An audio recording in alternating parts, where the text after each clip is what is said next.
Strategy എന്താണെന്നുള്ളത് അറിയണമെങ്കിൽ മുസ്ലിം ലീഗിൻ്റെ നേതാക്കന്മാരുടെ ഫേസ്ബുക്ക് പേജുകളിൽ പോയി നോക്കണം. അതായത് ഇന്നലെ അമ്പലക്കള്ളന്മാരെ പുറത്താക്കണം എന്നാവശ്യപ്പെട്ടുകൊണ്ട് മുതിർന്ന നേതാക്കളെ അണിനിരത്തിക്കൊണ്ട് കോൺഗ്രസ് നടത്തിയ ആ ക്യാമ്പയിൻ ഉണ്ടല്ലോ, അതുപോലെ എന്നാൽ പിന്നെ നമുക്ക് ഒരു ക്യാമ്പയിൻ നടത്തിക്കളയാമെന്ന് തെരഞ്ഞെടുപ്പ് കാലത്ത് ലീഗ് തീരുമാനിച്ചു.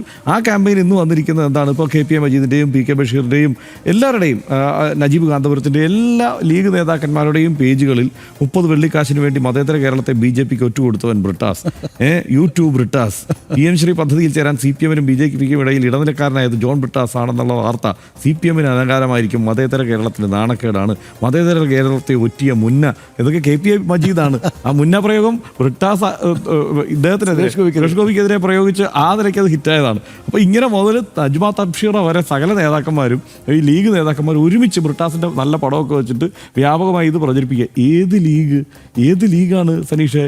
അതായത് ഈ കേന്ദ്ര സർക്കാർ അവിടെ NIA നിയമ ഭേദഗതിയുടെ ബില്ല് വന്നപ്പോൾ, മുത്തലാഖ് ബില്ല് വന്നപ്പോൾ, അതല്ലെങ്കിൽ ഇങ്ങനെ പല വിഷയങ്ങൾ നമ്മൾ പലപ്പോഴും കണ്ടതാണ്. ഇവിടെ കല്യാണം ഉണ്ടെന്ന് പറഞ്ഞ് വരെ അവിടെ ഉണ്ടായിരുന്ന MP മാർ, ലീഗിൻ്റെ MP മാർ നിർണായകമായ സമയത്ത് വോട്ട് ചെയ്യാതെ പാർലമെൻറ്റിൽ നിന്ന് മുങ്ങിയ ചരിത്രമാണ് ഈ തൊട്ടടുത്ത കാലത്തുള്ളത്. അപ്പോൾ ആ പാർട്ടി ഇപ്പോൾ ബ്രിട്ടാസിനെതിരെ ഇങ്ങനെ ഒരു പ്രചാരണം നടത്തുന്നത് വളരെ വിചിത്രവും പരിഹാസ്യവുമായി മാറും. അതല്ലെങ്കിൽ ബ്രിട്ടാസിന് ഇത് ഗുണമാകും എന്നാണ് എനിക്ക് തോന്നുന്നത്. അതായത് ഇതിനകത്ത് ധർമ്മേന്ദ്ര പ്രധാൻ മിസ് ചെയ്തൊരു കാര്യം, അതായത് ഈ പറയുന്നിടക്ക് എവിടെയെങ്കിലും BJP ലീഡ് ചെയ്യുന്ന കേന്ദ്ര സർക്കാരെന്നും CPM ലീഡ് ചെയ്യുന്ന കേരള സർക്കാരെന്നും ഉപയോഗിച്ചിരുന്നെങ്കിൽ കുറച്ചുകൂടി ഒരു പഞ്ച് ഇവർക്ക് കിട്ടിയത്. പക്ഷേ ഇപ്പോൾ എന്താണ് ഗവൺമെൻറ് ഓഫ് കേരളയും ഗവൺമെൻറ് ഓഫ് ഇന്ത്യ എന്ന് തന്നെ വൃത്തിയായിട്ട് അദ്ദേഹം പ്രയോഗിച്ചുകൊണ്ട് ചെറിയൊരു ഇമ്പാക്റ്റ് കുറവുണ്ടാകും.